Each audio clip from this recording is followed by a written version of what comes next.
नमस्कार, मेरा नाम है नीलेश और आप देख रहे हैं हमारा पॉलिटिकल क्राइम और स्पोर्ट्स से जुड़ी खबरों का ये खास एपिसोड।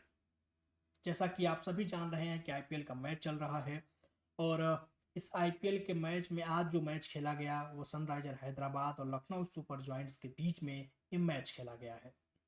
लेकिन कहते हैं ना कि जब कड़वी दवा जिसकी होती है, जब उसको खुद पिलानी या उसको खुद पीना पड़ता है तब उसको पता चलता है कि वो दवा कितनी कड़वी है।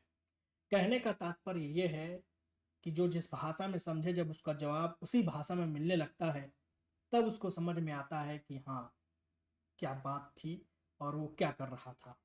ये मैं इसलिए कह रहा हूं क्योंकि सनराइजर हैदराबाद की बैटिंग जिस हिसाब से चलती है, ऐसा लगता है कि वो 250 रन तो हर मैच में बना ही देंगे कम से कम।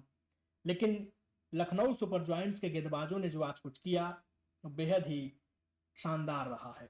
190 रनों पर रोक देना सनराइजर हैदराबाद की बैटिंग को, और 2024 में जिस तरीके से हराया था लखनऊ को सनराइजर हैदराबाद ने, वो भी आज बदला पूरा हो गया। तो लखनऊ की टीम अब जीत चुकी है और आईपीएल 2025 का पहला मैच ऋषभ पंत की कप्तानी में दिल्ली लखनऊ सुपर जायंट्स ने जीता है सनराइजर हैदराबाद के खिलाफ। सनराइजर की ये दूसरी मैच जिसमें एक जीत एक हार हो चुकी है। तो चलिए अब आपको आंकड़ों से बता देते हैं कि किस टीम के बल्लेबाज का कैसा परफॉर्मेंस रहा है। तो आप देख रहे हैं कि पहले हैदराबाद बैटिंग कर रही थी और हैदराबाद ने महज स्कोर बोर्ड पर 190 रन ही लगा पाई, और इस 190 रन के जवाब में ऋषभ पंत की टीम यानी लखनऊ ने आसानी से ये रन चेज पूरा कर लिया। तो इसमें से जैसे कि सबको पता रहता है कि ट्रेविस हेड मारेंगे ही, तो 47 रन का योगदान।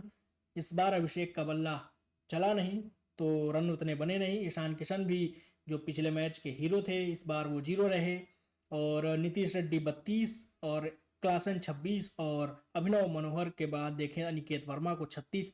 तो ये योगदान रहा है सनराइजर हैदराबाद की बैटिंग के बल्लेबाजों की तरफ से। तो अब बात कर लेते हैं कि लखनऊ के गेंदबाजों ने क्या करामात किया है।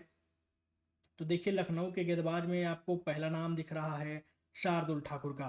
एक चीज आपको बता दूं आगे बताने से पहले कि ये वही शार्दुल ठाकुर हैं जिनको इस आईपीएल के ऑक्शन में कोई भी खरीदार नहीं मिला, अनसोल्ड चले गए थे। लेकिन इस बार शार्दुल ठाकुर के परफॉर्मेंस को देखिए तो इस समय पर्पल कैप होल्डर के कतार में खड़े हो चुके हैं। तो कहते हैं कि वक्त भी सबका बदलता है, सबका अच्छा वक्त भी आता है, जैसा शार्दुल ठाकुर का ये वक्त आया। कितना बुरा लगा होगा जब इनको कोई खरीदार नहीं मिला ऑक्शन में, और अब वो लखनऊ सुपर जायंट्स के बेहतरीन गेंदबाजों की फहरिस्त में शामिल हो चुके हैं। और उन्होंने 4 विकेट झटके, पिछले मैच में भी शानदार इनकी परफॉर्मेंस रही थी। इस उसके बाद से 4 ओवर में 34 रन। बाकी सभी गेंदबाजों को, चाहे आवेश की बात कर लें, दिग्वेश की बात करें, रवि बिश्नोई, प्रिंस यादव, इन सबको एक एक विकेट मिला है और इन सभी ने 4-4 ओवर गेंद डाली। तो मात्र 5 गेंदबाजों का इस्तेमाल किया ऋषभ पंत ने, और इन्हीं 5 गेंदबाजों ने दिल्ली के लखनऊ के मैच जिताऊ पारी, यानी कि कहें कि जिस विस्फोटक अंदाज से सनराइजर बैटिंग करती है उसको 190 में रोक देना, इन्हीं 5 गेंदबाजों के करामात का खेल है। तो आगे बढ़ते हैं और बात कर लेते हैं कि लखनऊ सुपर जायंट्स की बैटिंग कैसी रही। तो देखिए अब एलएसजी की बैटिंग के लिए जैसा कि आपको पता है कि मिचेल मार्श आते हैं ओपनिंग के लिए, और उनके साथ ओपनिंग के लिए आते हैं मार्करम। उसके बाद से जब देखेंगे तो मिचेल मार्श अच्छी बैटिंग कर रहे थे, एडन मार्करम को ज्यादा नहीं कर पाते। लेकिन निकलस पुरन क्या बल्लेबाजी करते हैं। निकलस पुरन कई टीमों के साथ खेलते रहे लेकिन कभी 3 नंबर पर उनको ज्यादा खेलने का मौका नहीं मिलता था। इस बार उनको 3 नंबर पे लखनऊ ने उतारा और उसका बहुमूल्य योगदान निकलस पुरन ने किया 3 नंबर की पोजीशन का, और अपनी टीम को एक जीत की कगार पर खड़े करके आउट होके गए। यानी 26 गेंदों में 70 रन, सोचिए 270 का स्ट्राइक रेट रहा है निकलस पुरन का। ऋषभ पंत इस बार भी कुछ खासा नहीं करते, 15 रन 15 गेंदों में। उसके बाद Ayush Badoni, David Miller 13 run और अब्दुल समद 22 रन का योगदान देकर के टीम को जिता देते हैं। अब आगे बढ़ते हैं और आपको बताते हैं कि सनराइजर की बैटिंग कैसी रही। तो आप देखिए गेंदबाजी कैसी रही। तो सनराइजर की गेंदबाजी की बात कर लें तो आपको पहला ओवर करते हुए आज दिख रहे थे अभिषेक, और उनका पहला ओवर अच्छा रहा। लेकिन उसके बाद से लखनऊ के बल्लेबाज हर गेंदबाज पर टूट पड़े और अभिषेक ने 2 ओवर डाले, 20 रन दिया। पहला ओवर उनका अच्छा था, लेकिन दूसरा ओवर वो अच्छा नहीं कर पाते। मोहम्मद शमी को 1 विकेट मिलता है, 3 ओवर में 37। सिमरजीत सिंह को 2 ओवर दिए गए, 28 रन दिया उन्होंने, कोई विकेट नहीं मिली। पैट कमिंस 3 ओवर डाले, 29 रन और 2 विकेट हासिल किया। और इसके बाद से एक एक विकेट मिला है एडम जंपा और हर्षल पटेल को। तो ये था लेखा जोखा सनराइजर हैदराबाद की। उसके बाद से लखनऊ सुपर जॉइंट्स के बैटिंग की। तो क्या कुछ रहा है आज के मैच में आप देख लीजिए। सनराइजर हैदराबाद के गेंदबाजों की लिस्ट आपको दिखा रहा हूं।